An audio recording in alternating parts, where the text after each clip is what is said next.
Some of the themes that came out of that were, number one, I think everybody in the room felt that the Park Service did a tremendous job of addressing critical core issues related to preserving our special places in action steps 21 through 29. There was a good job and tone to the conversation, and people offered a number of additions and expansions to many of the call's components, and I'll get at them real briefly here. Number one, the point was made early on that one of the new constituencies that we have to represent in this is land trusts, and that private lands are critical parts, oftentimes pieces, exterior pieces of larger landscapes. Several individuals made a point of bringing up the topic of restoration, the role of restoration in creating new national parks and new national park units. It was applied to waterways like the Great Lakes Coalition, which is working a lot on preserving those great water areas of the United States, and it was also applied to impaired ecosystems. Bob Carter brought up that particular comment. Scaling up. Scaling up is one of the action items that has to do with larger landscapes and the protection of larger landscapes. Numerous comments were made about the need to have greater protections and a greater say by the Park Service on exterior threats in national parks, and beginning to try to coalesce those unprotected areas outside of national parks as a strategy for protecting the resources that are currently in the system. Several people talked about the NPS plan. This has to do with additions to the park system. I think it's actually action item number one. And there's a sense of urgency expressed that if we're going to try to preserve what are basically dwindling resources in this country that currently are not a part of the picture and the story of America's national parks, there's a sense of urgency about getting that plan done and working on it vigorously across the elements of the constituencies that are involved in this conversation today and others. A number of comments were made about air and climate. The current action plan talks about renewable energy as an inherent way of operating within model parks around the country, which is a fantastic first step. A number of people wanted to build off of that and actually challenge the Park Service and all of us to help the Park Service become a beacon for education about what's happening with climate change and the impacts to our natural areas. Park Service could be, and national parks could be great examples of that. And also that we need to reinvigorate our partnership with the Park Service to protect the Class 1 airsheds over these parks. The Park Service itself is under siege in terms of being able to maintain the quality of that airshed. Several people made comments about new models, and this is really a valuable set of comments that Denny made and Derrick and several other people. That has to do with the fact that many of the stories, Stephanie also made this point, many of the stories of America are not yet told, we all know that, and are not told because they're not a part of the system, and we haven't really invested in those pieces of that mosaic of America, the cultural pieces of it. And yet it is getting harder and harder to force that stuff, to force the Fort Monroes through the system, through Congress and into the system. And so we have to look at new models like heritage areas. But in doing so, when we do look at those new models, we bring in new voices and new constituencies, especially in urban areas, who are part of the stories that we're not telling. And that's one way to expand the pool of people that we're working with. Last point I'll make is that it was brought up by an individual, and a number of us thought this was a particularly important point, is that one of the most valuable partners to the Park Service are the Friends groups, and yet it is an incomplete picture across the country. And that we ought to, as a community, think about aiding and assisting the establishment of Friends groups, as well as bolstering those that are in the field right now, because they're an important and valuable voice in terms of community presence next to parks. Lots of other stuff was said. I'm going to stop because I heard beer time. But was anybody in my group that did I miss stuff that was important? Just let me know. It is beer time. Okay. Thank you. thought, I'm about to turn the microphone over to our organizers, but this would be a great opportunity for all of us to thank Derrick and Neil and Tom and all their staffs of these organizations for putting together this great pre-summit. And we thank you for all of your work, and thanks for your hospitality. So.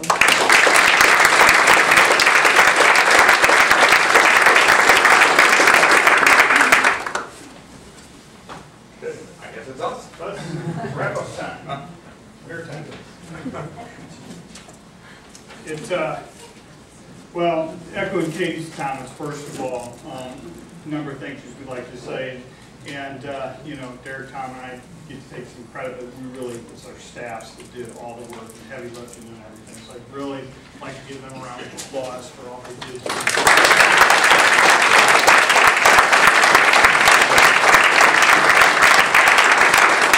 Secondly, this wouldn't be complete without participation in the National Park Service. John, thank you for giving us your entire day. Thank you for bringing your senior leadership team here, and for all the Park Service people who are here and giving us your day and your participation, not only in listening but active engagement. Thank you very much.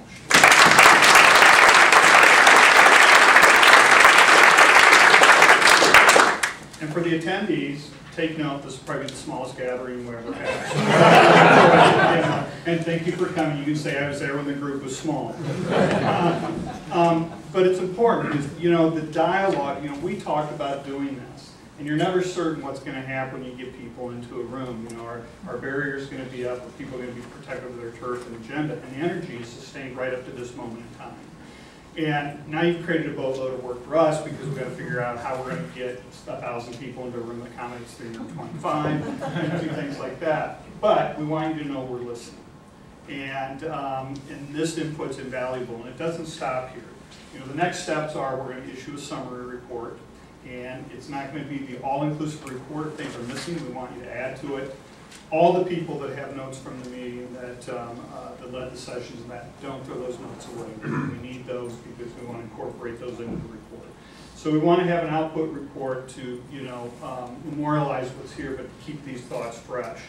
And then don't wait for that to come out. If you have some specific thoughts, send one of us an email or someone in our organization you're close to. We need the feedback. These are building blocks. This is the start of the build right here today.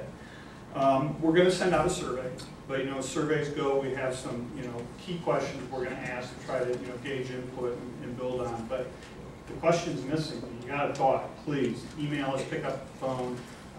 The next 3 months are crucial for really building here for the summit, and there's a lot of energy here, and we want to take all these thoughts that you have and put them into it.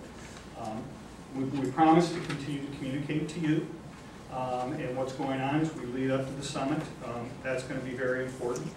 Obviously, there's a lot of things coming out here and themes in that. And we want you to be part of shaping the summit. That's why we want this feedback. You know, it continues here. We're all part of this. This is the Parks community working on this. There'll be some things, if you really feel a burning desire to participate in your message out there, there's a group. We've talked about a lot of groups who aren't represented here today. We have the poster sessions, by example, that are going to be available. So, you know, remember those. And it'd be a great time for some groups that we've talked about that haven't been in the room to be there and talk about their stories and educate us. So it's a great opportunity there. And the big thing is the spirit of today. We need to take this energy and not bottle it, but let it loose. We need you when you leave here. And we've talked about who's not in the room. We've talked about how we need to enlarge the audience. Well, we need to all now go out and, you know, evangelize for that, advocate for that. Because that's how we build, you know, for what's coming up in January. You just to share the message, share the enthusiasm, and pass it on. Okay? So with that, I'll turn it over to Tom. Great. Thank you very much, Neil, for that summary. Want to add to it one additional point, and that is mentioned earlier this morning about the statement of principles. Clearly today there was a shared passion, a shared vision, a shared set of goals, and what we do want to try to do in the next couple of months, and we've got a subcommittee, Derrick, Craig, and Dan will at least take a first stab at this, of trying to put together a set of principles that bond this community.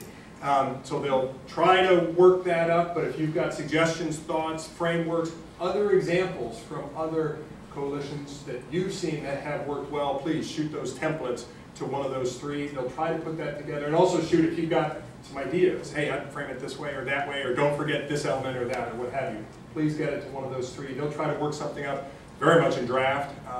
Probably shoot it out to the summit participants, obviously before the January summit. We'll no doubt play this a little bit by ear, but theoretically then the summit is an opportunity for those participants, hopefully a fuller, larger group, to help shape those principles, and then soon thereafter amend them and bring them to final form, and hopefully have all the groups both at the summit and elsewhere sign on to those. We'll see how this unfolds, but that's the vision. So I want to let you know, keep thinking about it and get your comments into those three. And lastly, Derrick. You know, I want more weeks like this. Adding national park units, being at the White House talking about good food in parks, being here with all of you. I'm so proud of each one of you. I think it's just been wonderful. And I'm especially proud of what Delaware North showed us at lunch. I mean, I could eat a lunch like that at 800 calories 3 times a day, every day for the rest of my life. That was really great.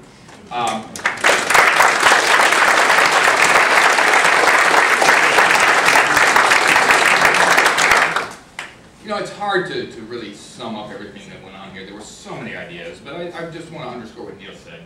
We can each be evangelists, and we can as a team be evangelists. So in addition to the fact that we can bring people here in January, remember that we can also take this show to other groups, just as John took this to the American Public Health Association. So if you're aware of a forum that offers the chance for us to tell a story about the importance of parks today and tomorrow, find a way to put this cause on the agenda. And then finally, we heard lots of ideas, and I'm sure that we'll sort through and find some other big ideas, but one of the big ideas that I heard coming up consistently was there needs to be a campaign for parks. What that campaign is like, what its dimensions, its governance, and things like that, we're not sure yet, but we can pledge you that 3 of our organizations are going to redouble our efforts to look at exactly what we can do between now and January to better define the goals for a campaign, the timing for a campaign, the partners for the campaign, and who has the resources to help us conduct that. So I am just delighted, and I think probably I can speak for both Tom and Neil, that this meeting has exceeded our hopes, and we have high hopes. It's been wonderful to just see the interaction between groups that all share so much, and yet don't spend enough time together, that don't know each other, and it's been a great start to that kind of a deeper relationship that's going to take us a long way. So congratulations to each one of you. We're so excited. We were off to a great start. The summit obviously presents an even bigger opportunity for us. Before closing, one housekeeping note for those of you who are NPHA members. Our bus will be leaving for Indigo Landing at 5:30 down from the main lobby here. Look for the Old Town trolley. Sorry to interrupt this, but we just have to get the housekeeping items in there. But with that, unless there is anything else, I think on behalf of all 3 organizations, congratulations, thank you, and talk to you soon.